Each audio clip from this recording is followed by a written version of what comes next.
My name is Bethany Towsley, and this is my report on my interview assignment.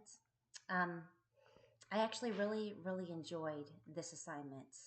The person that I chose to interview was William Brockman. He is my counselor here in Virginia. He's a licensed professional counselor, and he's a licensed marriage and family therapist.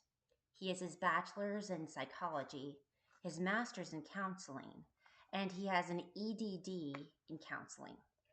That is a doctorate, that doctor of education. I thought that was really interesting because I had only heard of a PhD, but apparently there's an EDD and a PsyD.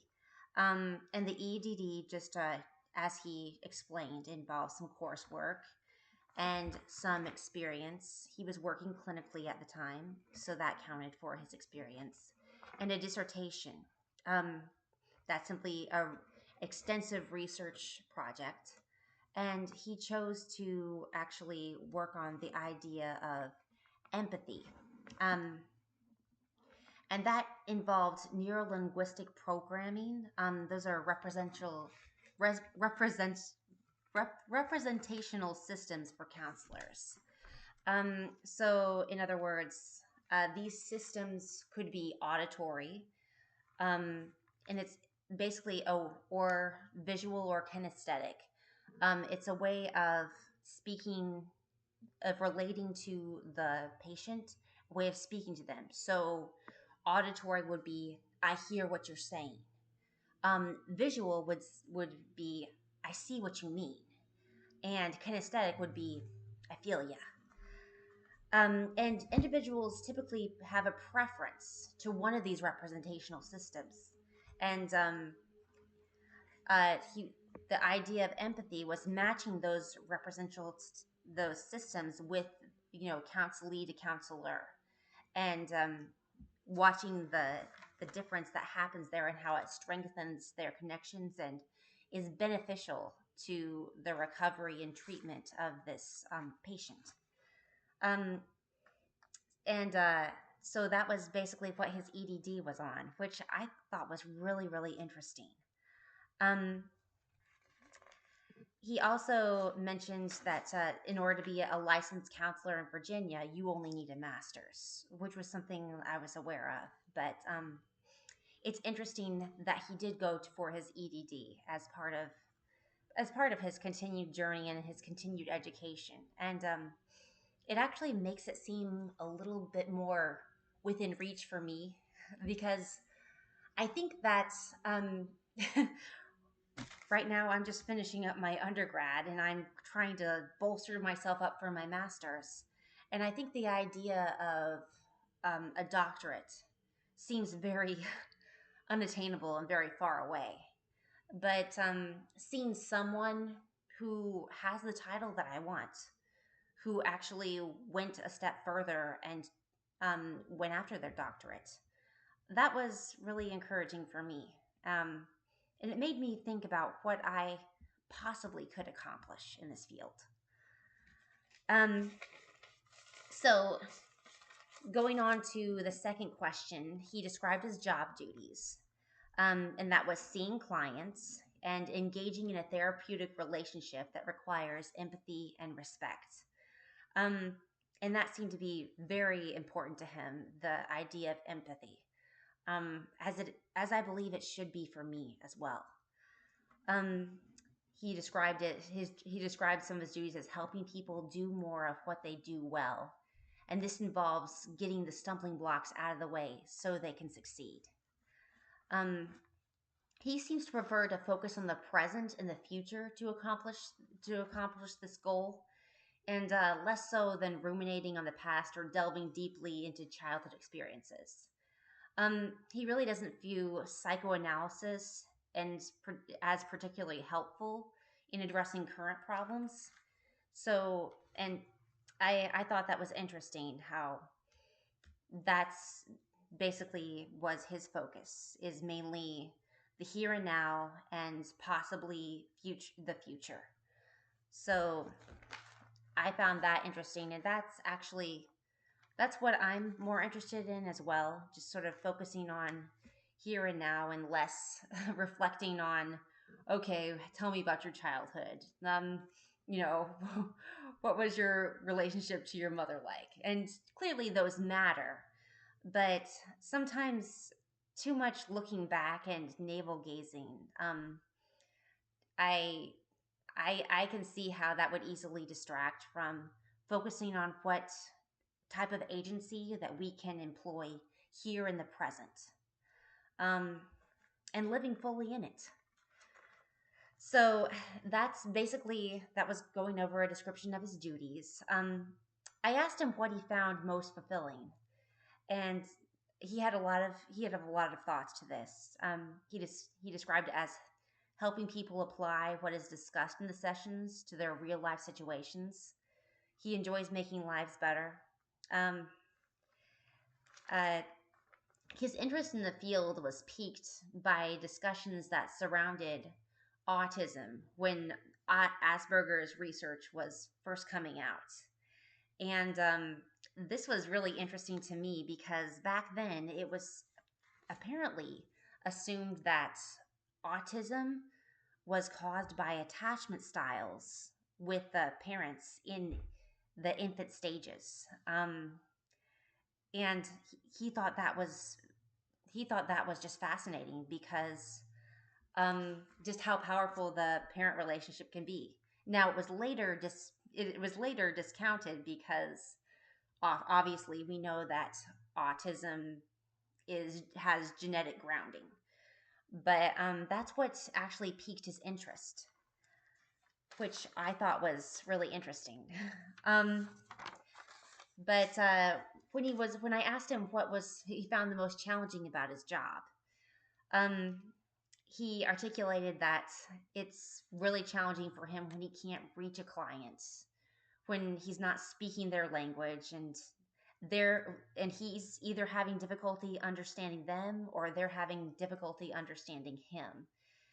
And he seems to be very frustrated when he can't put a message in terms that can resonate with them and click. Um, he treats mainly with CBT, cognitive behavioral therapy, and sometimes he said that it was difficult communicating and showing how unhelpful thinking patterns can be exacerbating the problem and how to check them. But he really doesn't believe in. There's a concept of resistant patients, and he doesn't mainly see. He sees resistance as not really the fault of the patient, but he sees it as not having the language that it takes to clearly communicate with the client. I guess that kind of harkens back to what he did his EDD on, which was the concept of empathy. Um, and that really made me think. He actually started out right from his master's working in a psychiatric hospital. He was working with adolescents, and he noticed that he could make all sorts of progress during the week with the patients, but then they would go home for the weekend and revert because of a maladaptive environment at home. And that's what got him interested in family therapy. And he he eventually got his licensure there in family and marriage therapy, because he just saw that there was far more that contributed to a condition than simply what is going on with that specific patient, but there's social systems at play. Um, as far as continued education, when I asked him about that, um, he mentioned that he had family therapy training. He had three. He had there. He did so much, but he had 3 weeks of three. He spent 3 weeks at a university, just training, learning how to deal with people struggling with alcoholism. There were different forums he used, but the licensing requires a number of hours per year, or CEUs. That's continued education units. 20 is required here in Virginia. And a lot is done online, which is interesting, and definitely convenient. But he attends a conference regularly in DC that's called the Psychotherapy Network Symposium, and it involves 3 days of intensive training. All in all, he talked about a lot of opportunities there were for continued education. Um, when I asked him for advice, of a student looking to specialize in the field, um, he really emphasized finding mentors and to volunteer as soon as possible to glean information and get real experience in the mental health realm. Um, he mentions there were community service boards that can hire people who are unlicensed to do this kind of work. Um, he mentioned that one of the jobs could be a juvenile probation officer, or or what they call a technician. Um, he wishes he volunteered more, um, but he was kind of thrown into the deep end right after his master's in that psychiatric hospital. He said his training really helped him identify what is helpful and what is harmful in a counseling environment.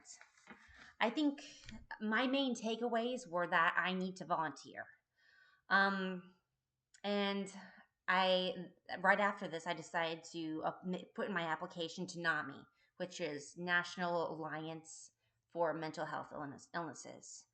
Um, that really encouraged me that there were steps I could take now towards the career I want. Um, Another takeaway I had was that I need to adjust my mindset that maybe at the beginning it's not going to all be sunshine and roses. I might need to volunteer for a suicide hotline, or um, I have a friend who is actually volunteering as an ambassador for to basically for people that are um, they're up for Medicaid or available for that. They have the requirements, and some of that is going to be her going to homeless encampments and informing them of what's available to them. So I think that basically I need to adjust my mindset that I won't land my dream job right away. And I'm also, when I get my dream job, I need to adjust my expectations as far as my day-to-day success rate and understand there's going to be a lot of learning. There's going to be continued education for the rest of my life as I look into this career.